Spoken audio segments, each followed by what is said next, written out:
My name is Norman, and I'm 72 years old. You see, 3 months ago, I got the call. Stage 3 colon cancer. The doctor's office was cold, sterile. I remember staring at this poster on the wall about digestive health while she explained treatment options, survival rates, all of it. And you know what went through my mind? Not fear, not anger, just this strange thought. So this is how my story ends. But here's what nobody tells you about getting news like that. The first week, you're numb. You tell your family, you make appointments, you research treatments. You're in survival mode. Honestly, it's the second week when it hits you, really hits you. I woke up one morning, looked at my wife sleeping next to me, and I started crying. Not because I was scared of dying. I was crying because I suddenly saw my entire life laid out in front of me like a map. And I could see all the places I took wrong turns. I spent 38 years as an accountant. 38 years. I was good at it, made decent money, provided for my family, retired with a pension. But here's the truth I never admitted until cancer forced me to look at it. I hated it. Not every day, but most days. I hated the fluorescent lights, the endless spreadsheets, the performance reviews, the office politics. You know, I stayed because it was safe, because it paid the bills, because that's what responsible adults usually do, right? When I was 23, I wanted to be a woodworker. I loved working with my hands, creating things. My grandfather taught me when I was a kid. We built a bookshelf together when I was 12, and I still have it in my living room. But woodworking doesn't pay well. It's not stable. So I went into accounting because my father said it was practical. And you know what? He was right. It was practical. It just wasn't mine. Now, I'm not saying everyone should quit their job and follow some dream. That's not realistic advice. You see, bills have to get paid. Kids need shoes. I get it. But what I am saying is this. There's a difference between making a living and making a life. And most of us, we get so caught up in the making a living part that we forget about the other half entirely. After my diagnosis, something shifted. My oncologist laid out this aggressive treatment plan, chemotherapy, possible surgery, the whole deal. And I agreed to it, obviously. But I also went down to my garage, cleared out 20 years of accumulated junk, and set up a proper workshop. Bought some good tools. Started working with wood again for the first time in decades. My wife thought I'd lost my mind. "Norman," she said, "shouldn't you be resting, conserving your strength?" And maybe she had a point. The chemo makes me tired. Honestly, some days I can barely get out of bed.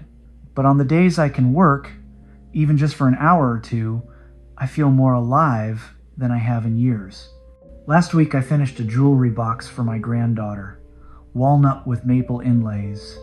It's not perfect. My hands shake more than they used to, but it's real. It's something I made. Here's what cancer teaches you that nothing else can. You don't have unlimited time to become the person you want to be. You think you do. When you're young, 40 years seems infinite. Even at 50, at 60, you tell yourself there's still time. There's always tomorrow. But sometimes tomorrow doesn't come. Or it comes with an expiration date stamped on it. I've been thinking a lot about regret lately. Not the big dramatic regrets, like cheating on my wife or committing some crime. I never did anything like that. It's the quiet regrets that haunt you. The dinner parties I skipped because I was tired. The times my kids asked me to throw a ball around and I said, maybe later, because I had work to finish. the weekend trips my wife wanted to take that I postponed because we should save money. All those little moments where I chose the safe, practical, responsible option over the living option. My son came to visit last month. He's 47 now, works in insurance. We were sitting in my workshop and I was showing him how to use a chisel properly. And he said something that broke my heart. He said, "Dad, I didn't know you could do this. I wish you'd taught me when I was a kid. And the thing is, I wish I had too. But I was too busy working late, too busy being responsible, too busy preparing for a future that I thought would last forever." Here's the thing. Nobody wants to admit we're all terminal, every single one of us. Some of us just have a clearer timeline than others. That sounds morbid, but it's not. It's actually liberating once you accept it. It means every choice you make today matters. Not someday, today. You know what the strangest part about having cancer is? People start treating you differently. They get this careful tone, this pity in their eyes. They say things like, "Stay strong," and "You've got this," and I appreciate it. But sometimes I want to tell them, you should be asking yourself these questions too, not waiting for a diagnosis to force you to. I'm not cured. The doctors are cautiously optimistic, but it's still touch and go. I might have 5 years, I might have 10, I might have 6 months. Nobody knows. But listen, I'll tell you what's changed. I don't waste time on things that don't matter anymore. I don't argue about politics with my brother-in-law. I don't stress about the stock market. I don't care if the neighbor's lawn looks better than mine. Instead, I work in my shop. I have long conversations with my wife where we actually listen to each other.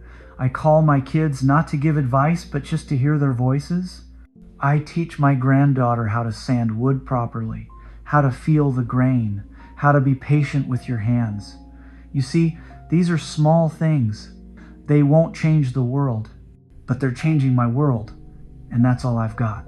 If you're listening to this and you're thinking, well, that's nice for Norman, but I can't just quit my job and become a woodworker, you're missing the point.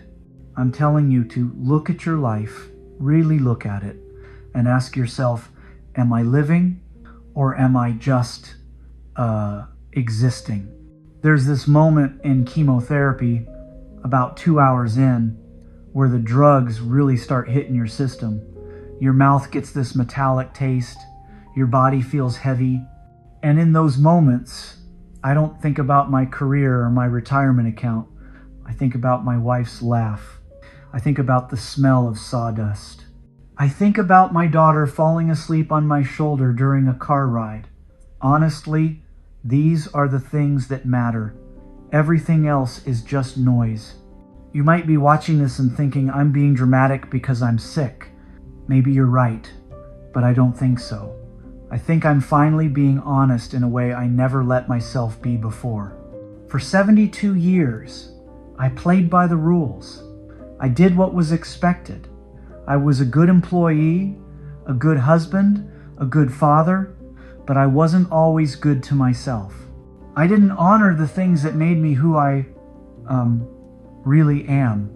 My grandfather told me something when I was young that I didn't understand until now. He said, "Norman, at the end of your life, nobody's going to care how clean you kept your desk." I thought he was just being folksy, maybe a little bitter. But he was trying to tell me something important. He was trying to tell me to live. If there's anything I want you to take from this, it's this. Don't wait for cancer or a heart attack or some other crisis to give yourself permission to live the life you actually want. You don't need permission. You already have it. The question is whether you'll use it. I started chemotherapy on a Tuesday.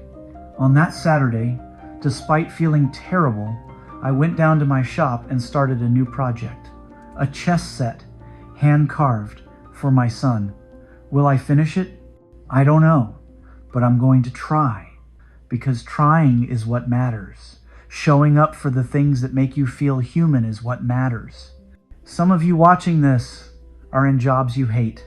Some of you are in relationships that don't fulfill you anymore. You know, some of you have dreams you put in a drawer 20 years ago and told yourself you'd get back to them someday, and that someday keeps getting pushed further and further away. Stop pushing it. Start today. Not tomorrow, not next year, today. I'm not going to stand here and tell you that following your dreams will solve all your problems or that everything will work out if you just believe hard enough. Life doesn't work like that. But what I will tell you is that living with intention, even when it's hard, even when it's scary, beats sleepwalking through existence every single time. My prognosis isn't great, but it's not hopeless either. Maybe I'll beat this thing, maybe I won't. Either way, I'm spending whatever time I have left doing things that matter to me with people I love, creating things with my hands. That's more than a lot of people can say, even people who are perfectly healthy. And by the way, if you're interested in this topic, I'd recommend 3 books that really opened my eyes. When Breath Becomes Air by Paul Kalanithi, The Top 5 Regrets of the Dying by Bronnie Ware, and Man's Search for Meaning by Viktor Frankl. Read them. They'll change how you think about time and purpose. I'll put the links in the comments and the description. On this channel, myself and others share life advice and memories from our experiences. If you found this valuable, consider subscribing and turning on notifications. And if you resonated with any of this, leave a comment. Tell me what you're going to start doing differently. Hit that like button. Share this with someone who needs to hear it, because I've got more to say while I still can. If you've got your own story to share, something you think people should hear, go ahead and fill out that form in the description. The next video could be yours.